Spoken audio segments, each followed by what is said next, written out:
Здравствуйте, мои дорогие друзья, представители знака зодиака Дева. Таро прогноз, знаки судьбы.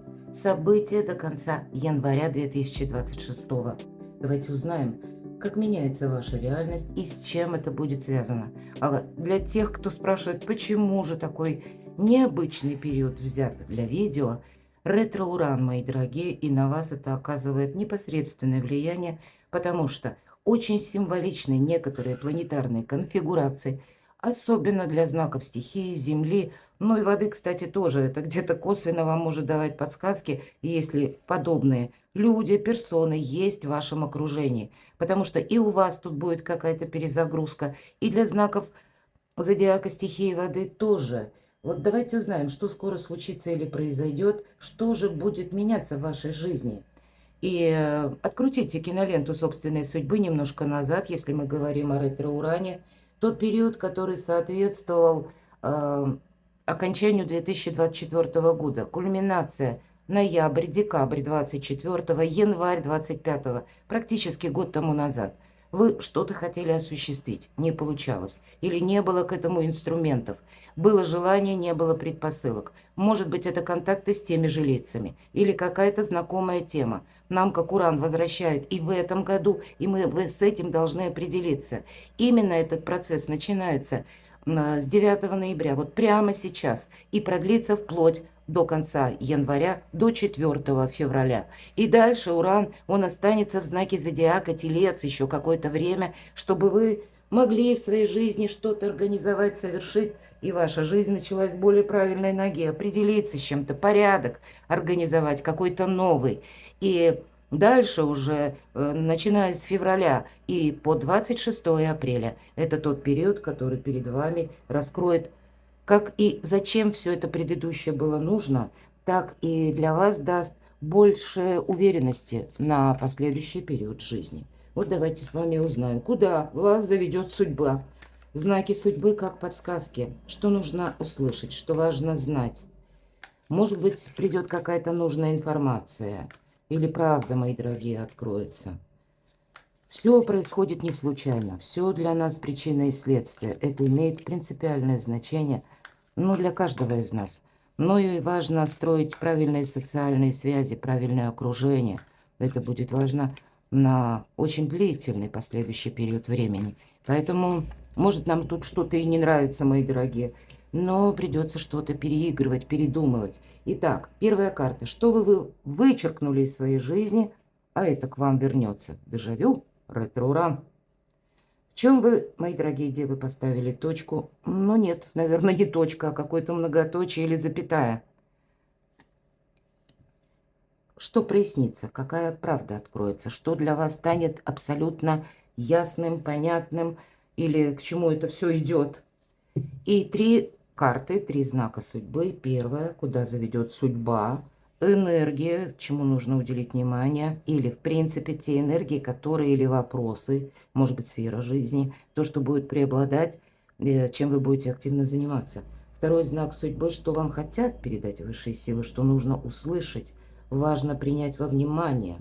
Ну и какие же возможности перед вами открываются, мои дорогие девы, давайте узнаем. А вообще планетарно для вас период, когда задачи, дела, вопросы, которые требуют быстрой реакции и адаптации.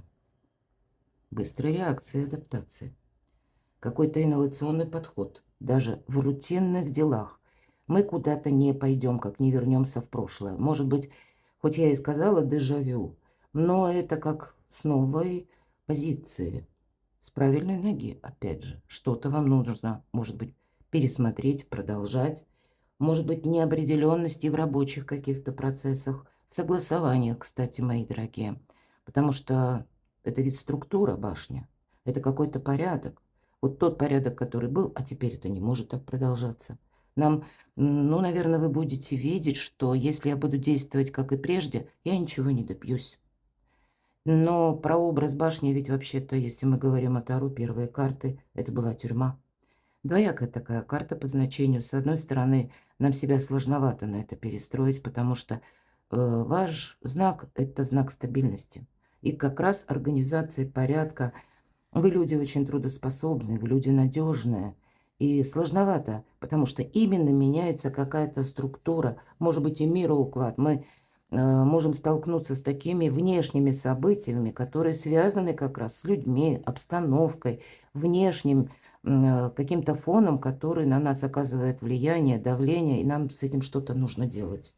И, может быть, и Картей говорит, что тебе придется переиграть в какое-то новое русло, переложить, может быть, даже то, как вы себя позиционируете, ваш имидж, мои дорогие. Вот это, тут нет мелочей. По аркану башня нам еще приходится выбор какой-то делать и достаточно быстро.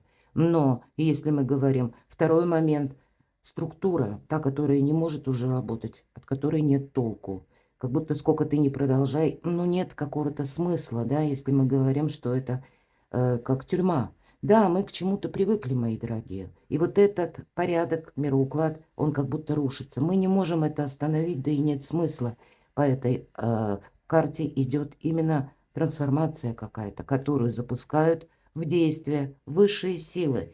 Видимо, вам придется быть, может быть, легкими на подъем, произвести какие-то важные разговоры, соглашения, беседы с теми людьми, я такое допускаю, которых мы даже видеть не хотим. Всегда по аркану башня идет, ну, знаете, как что-то, чем не хочется либо заниматься, или с кем конкретная персона не хочется говорить.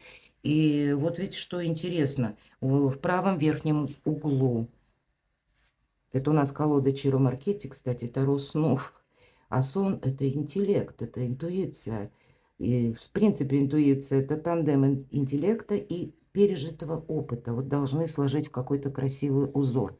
Так вот, буква иврита «пет», она говорит «род» конкретно. Почему я говорю, с кем-то, может быть, и придется вам договариваться. Или быть великим дипломатом, чтобы себе не навредить. Порядок другой. Ну и вам, как в этом изменяющемся мире, нам с вами довелось прожить в эпоху перемен. Вам придется, ну, где-то маневрировать. Может быть, и лавировать, мои дорогие. От этого мы не уйдем. Ну и как новое качество жизни отстроить. С одной стороны, мы потом поймем, зачем все это было нужно. Но на какой-то период жизни может быть сложновато. Давайте еще одну карту достанем. С чем это будет связано?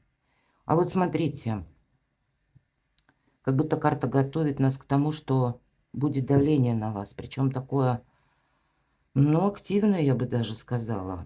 Но тут больше будет где-то в области ваших предубеждений. Почему? Чиро Маркетти нам изобразил воина, который с закрытыми глазами. Это он представляет, словно весь мир настроен против меня. А вы знаете, я должна сказать, у нас будет такой период жизни, когда каждый будет занят чем-то своим.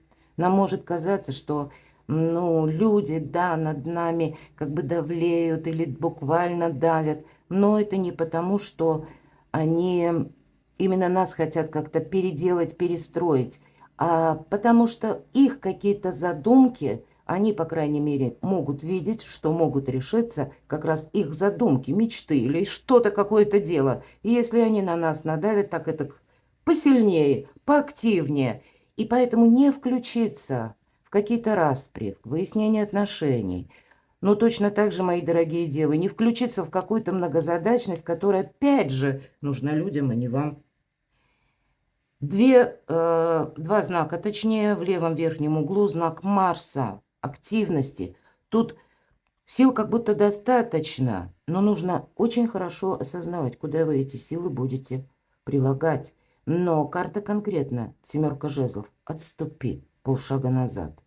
И ты себя сохранишь, больше бонусов себе сохранишь, потому что какая-то кутерьма, она соответствует именно периоду, и мы его не отменим. Период подойдет к концу, и постепенно вот весь этот хаос, он выровняется. Примите это к сведению. Это можно расценивать как знак судьбы. Не включиться в какую-то чужую игру, мои дорогие девы, это будет важно. Но и не настаивать на своем тоже, потому что придется что-то еще корректировать. Придется как будто договариваться с кем-то или с чем-то, принимать, ну да, какие-то новые. Ведь попажу, ведь это всегда мы чему-то учимся.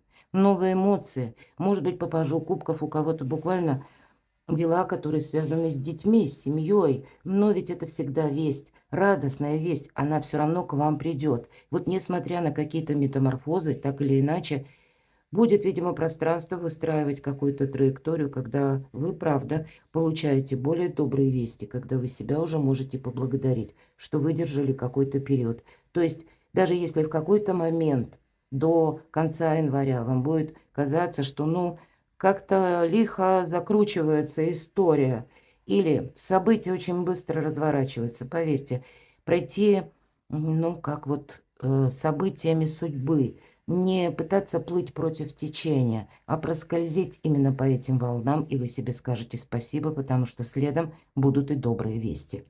Ладно, давайте вторую, в чем вы поставили точку. Вот правда, тут какая-то была у вас либо пауза, либо это была вынужденная остановка. Очень символично. У кого-то это может быть связано с документами, у кого-то с договоренностями, как, знаете, с какой-то системой. В правом верхнем углу знак рака, у нас сейчас Юпитер в знаке рака, Юпитер это у нас провластная планета. Какие-то прежние договоренности не сработали. И в результате, вместо того, чтобы что-то решить, была именно пауза.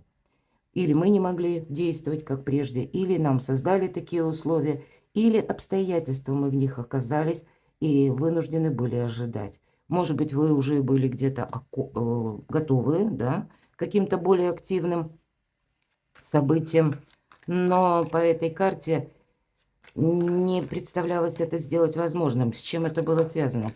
Конечно, это могут быть вопросы дома, если мы говорим о том, что нам изображено и знак рака. Это вопросы недвижимости, дома, может быть, переезда, продажи, покупки недвижимости или дела семейные. Что это? Это могло быть связано с конкретной женщиной, мои дорогие девочки. Личная жизнь тут с учетом этих двух карт, когда вы ждали конкретного человека. Может быть, это была какая-то любовь, мои дорогие, личные отношения, хотя больше королева жезлов, дела, работа, бизнес, и откуда к вам приходят деньги, какие-то задумки, и в том числе те задумки, которые как творчество, хобби, ремесло, в виде дополнительного дохода. Это все хорошо проигрывается. Но тут еще есть такой момент, когда вы очень притягательны. Может быть, это какая-то прежняя история, если мы думали или спросили даже, ну, какое продолжение может следовать? То есть вовсе не точка. Мы-то в этом и поставили, может быть, эту точку. Или уже вот это ожидание вы закончили. Но я так допускаю, все-таки ретро-уран нам может возвращать некоторые отношения. Именно потому, мои дорогие девочки, что вы кому-то очень интересны и притягательны. Я имею в виду лиц противоположного пола, мои дорогие мужчины. Это может быть связано с женщиной, которая для вас вот так же желанна и притягательна. Но для кого-то это и бизнес-проект. Давайте еще одну карту, не совсем понятно. Вы знаете, тут как по судьбе. Вот тут, правда, можно сказать, если жезлы, как я уже это произнесла, дела, работа, бизнес, и откуда к нам приходят деньги. Так вот, у кого-то творческий проект, а у кого-то из вас это будет касаться личной жизни. По судьбе решить какой-то вопрос, как будто его стабилизировать. Может быть, и начать с правильной ноги. Переделать, реструктурировать. Это явно, конечно, карта может говорить о том, что мы жизненный экзамен какой-то проходим, ведь мы учимся. Но карта Вера это как иерофант, это то, что к нам приходит не просто из ниоткуда, а это уже что-то нам хорошо знакомое. Это то, что раньше было на уровне ожидания, а вот теперь это будет проясняться. С учетом королевы жезлов здесь могут как-то неожиданно завернуться события, и тоже королева жезлов – это та, которая умеет правильно работать с информацией, это первое, и правильно распорядиться деньгами, это второе. А с учетом карты Иерофант, правда, вопросы личной жизни, вопросы дома. И какая-то, может быть, реструктуризация. Ну, у кого-то банально ремонт дома, а у кого-то даже переезд. Раньше не было возможности или раньше вы об этом не думали, а вот теперь приходится этим заниматься, потому что это будет связано вот с теми событиями, как по первому триплету. Тут что-то возвращается, потому что меняется обстановка. Что прояснится или какая правда откроется? Ух ты! Лихо, тут у вас может что-то закрутиться, мои дорогие девы. Активности будет много, динамики, жизни будет много.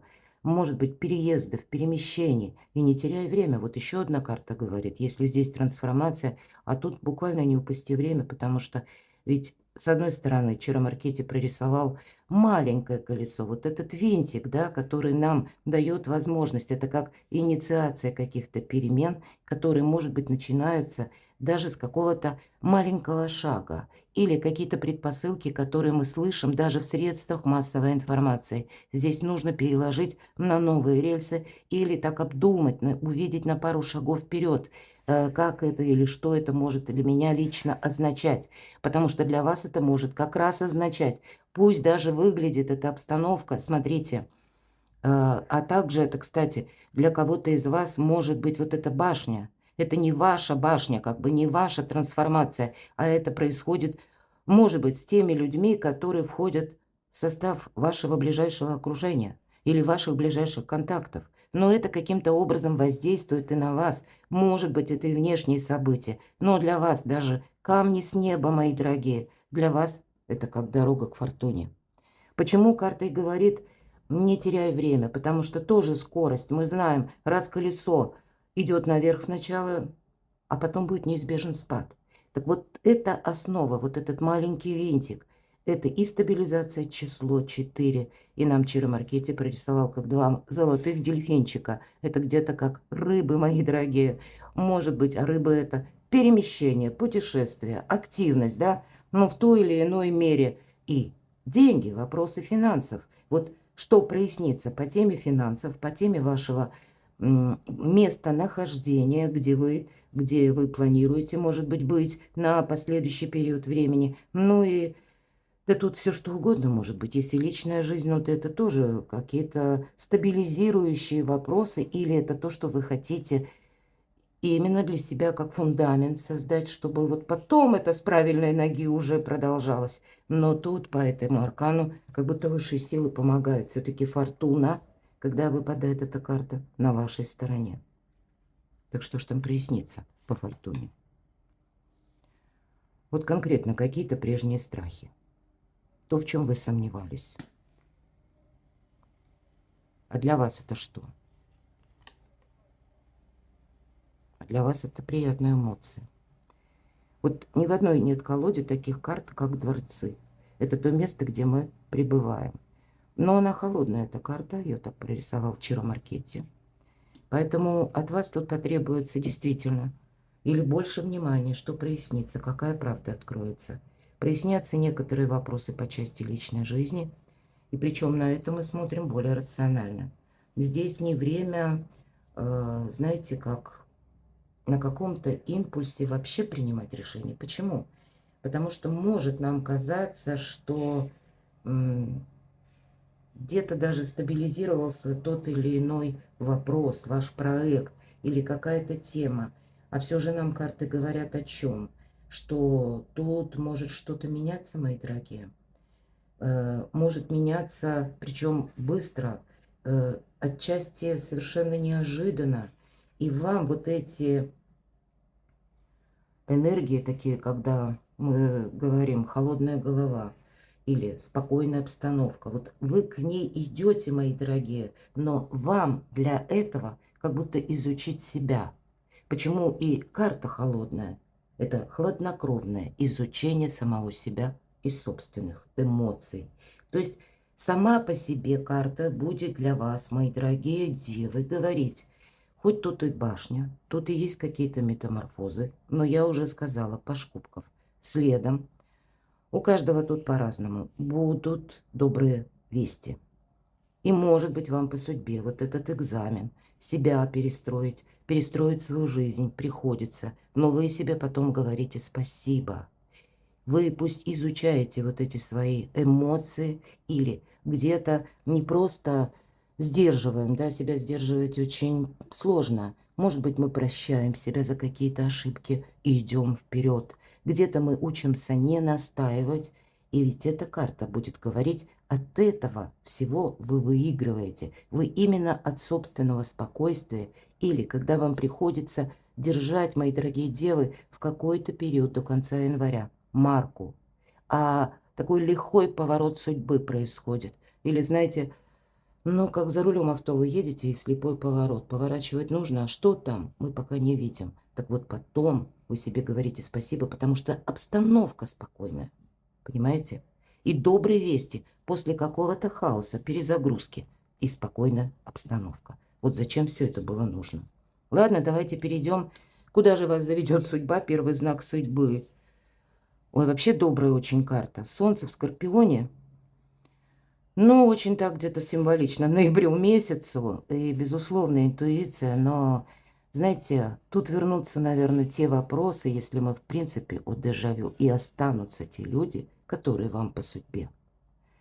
Ну, те, кому вы можете доверять, кого любите вы. И самое главное, кто любит вас. Конечно, по шестерке кубков это карта больше личных взаимоотношений, доверия и дружбы надежных людей. И мы спросили, если куда заведет судьба, вас судьба ведет в какую-то совершенно новую плоскость, может быть, как и личной жизни, а тут у кого что. А может быть, это будет как раз и связано с тем человеком, которого вы хорошо знаете, и какие-то контакты, как минимум, до конца января у вас будут продолжены. Что это еще значит? Какой тут знак судьбы? Но вам придется что-то переделать, передумать. Правда, у кого-то из вас двое пажей. Это вопросы, связанные с вашими детьми. Может быть, даже и детьми взрослыми. У кого-то по части семьи взрослые дети что-то передумали, переиграли. Вам уже как конечный какой-то продукт выдали, но это каким-то образом взаимосвязано с вами и их новым направлением. И ваше направление тоже может меняться. Здесь вы зависите от своих близких, от того, кого вы любите, и от того, как люди где-то, да, ваши любимые близкие, планируют свое время или какие-то свои задачи на последующий период времени. Но для вас это, посмотрите, у кого-то напрямую отношения и любовь, выбор, мои дорогие, придется делать. Может быть, вот все то, что я говорила по центральному аркану, да? Для кого-то это могут быть вопросы, связанные с перемещениями, переездами, выбор, где я по части дома, местонахождения. Но всегда старший аркан – это какие-то внешние обстоятельства, но как будто выбор, и быстро перестраиваться вам придется. Держать марку тоже, мои дорогие, придется. Не случайно. Знак близнецов в левом верхнем углу. А близнецы, как известно, как и у вас, планета управитель Меркурий. И если в вашем знаки Меркурий здесь больше такой интеллектуальный момент идет, то вот вам и очень символично, что у нас как раз в ноябре из Близнецов Уран переходит в Тельца, возвращается. Какая-то давно забытая история. Вот куда заведет судьба. То, что должно быть продолжено, оно будет продолжено. А то, что должно быть завершено, будет завершено. Все равно выбор вы будете делать, но тогда вам будет как будто яснее направление, чем хочется заниматься, с кем хочется быть. Или вот эти перемены, мы спросили, с кем это будет связано или с чем. Вот тут у каждого какая-то по-своему история, но я могу сказать, что больше ваши перемены могут именно с кем, с какой-то персоной. Или пусть этих персон много, а для вас нужно выстроить правильную, какую-то дипломатичную траекторию. Вот от этого мы не уйдем. Ладно, давайте второй знак судьбы, что вам хотят передать высшие силы. Посмотрите, у вас на кону благополучие, изобилие, процветание, стабилизация. Это правда, снова нам говорят. И, мои дорогие, в правом верхнем углу ваш знак зодиака. Это то, что вам нравится. Это достичь того уровня жизни, к которому вы стремитесь. Для вас, видимо, в этот период жизни, это как знак судьбы, может быть, даже более четче понимать, куда идет ваша жизнь, или дорога судьбы, куда она вас тоже ведет, и как будут развиваться эти самые события. И опять же, Меркурий в Деве, время вашей силы наступает, ваша миссия. Да, это не просто, мои дорогие девы, может быть, и нужно где-то быть к себе внимательным, не только к эмоциям, их будет много. Может быть, и к здоровью, кстати, тоже. Куда-то не поторопиться. У вас тут много карт трансформационно и где-то скоростных. Вам и люди могут вас как будто подталкивать, пытаться вас ускорить. Будьте в своем режиме, мои дорогие девы, это вас бережет буквально, потому что на кону вот именно ваша миссия, ваше счастье, ваше благополучие. Ну, даже если что-то лихо закручивается, то потом вы себе говорите спасибо, потому что, может быть, выдержали именно этот сложный период. Я не могу сказать, что это простой период, потому что у вас выпадают такие карты. Но рано или поздно мы встаем как и перед выбором, так и перед пониманием того, что общая обстановка меняется. И сколько ты тут не пытайся что-то удержать, нет, тут именно нужно переложить в какую-то новую плоскость. Так какие возможности перед вами открываются? И вы знаете, это карта заслуженного успеха. Опять же, мы с вами видим Меркурий. Перестройка. Переиграть что-то. Меркурий в Водолее. Водолей – это где-то символ интеллекта или решимости. Шестерка мечей. Заслуженный, если мы говорим, успех. Но он начинается с первого шага, с какой-то перезагрузки. Прежний берег уже как будто нами исследован. Но он словно безжизненное поле или выжженная пустыня. Там нет смысла оставаться, потому что ничто не растет. И для кого-то какие возможности открываются? Новые возможности работы, новые возможности заработка. Я люблю эту карту, потому что она, знаете, вот сама по себе дает как подсказку пространство, эфир, вселенная. У кого-то путешествие, перемещение, как весь мир перед вами открывается. Новые возможности, работа на дому, работать из любой точки мира. Может быть, работа, связанная с интернет, или вторичный доход. Вот правда, первый шаг, но возможности совершенно безграничны. Но ведь самое главное, первый шаг, нам на него решиться, мои дорогие, правда? Поэтому даже то, что я говорила, как инновационный подход в рутинных делах, в том, что нам уже известно, нам все равно приходится, вам, мои дорогие девы, переложить это в новую плоскость реальности. Хотим мы этого или нет. Может быть, ну, где-то мы не совсем соглашаемся. Позвольте развиваться событиям, как они идут. И тогда медленно, неуклонно, осторожно продвигаюсь вперед, вот как по этой карте. И дипломатия, тактика. И я должна даже сказать, хитрость здесь присутствует. Так Чаромаркетти прописал. Поэтому никто не знает, где заканчивается мудрость, начинается хитрость. Будьте серыми кардиналами. Так вам получится, у вас получится себя сохранить. Вовремя, может быть, какие-то пасьянсы вам такие жизненные, или жизненный покер вам придется как партию сыграть и выигрывать теми картами, теми козырями, которые в ваших руках. Но и после этого, после вот этого покера, жизнь может, да, у вас башня, а дальше у вас колесо фортуны. Тут как раз по части интеллекта, холодных таких мыслей, как после покера, после партии, жизнь может предложить партию в шахматы. Когда именно ваше хладнокровие, аналитика и быстрая перестройка вот вас и ведут к изобилию, счастью, процветанию, к новым возможностям. Перекладывайте на себя, мои дорогие любимые девы. А я благодарю за ваши искренние душевные комментарии, за то, что вы смотрите мои видео. Оставайтесь со мной. Подписывайтесь на мой канал. Я вас люблю. И вы будьте счастливы, будьте любимы всегда.